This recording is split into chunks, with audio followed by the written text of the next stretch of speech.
In President Obama's full-throated defense of sweeping phone record surveillance, he said members of Congress knew about the program, approved it, and oversee it. They're being fully briefed on these programs.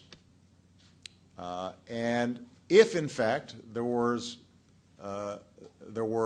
abuses taking place, presumably, those members of Congress could raise those issues very aggressively. They're empowered to do so. But Democrat Mark Udall, a member of the Senate Intelligence Committee, says he did object, but because the program was classified, it was limited in how public it could be.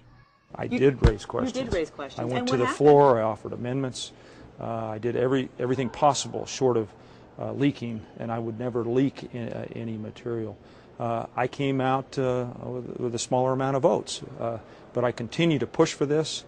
I've continued to draw attention to it. Udall, along with Democrat Ron Wyden, worried the Obama administration was interpreting the surveillance law way too broadly. He wanted Americans to know the government was collecting data about their phone calls.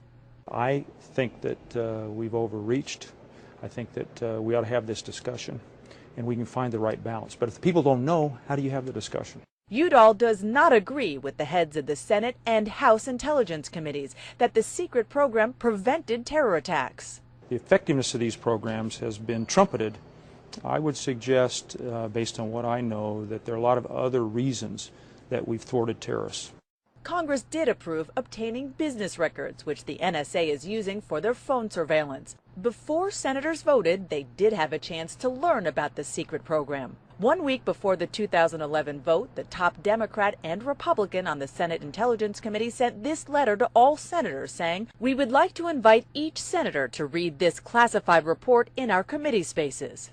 Still, several senators insist they were surprised to learn the extent of the surveillance through the media. Fully briefed doesn't mean we know what's going on.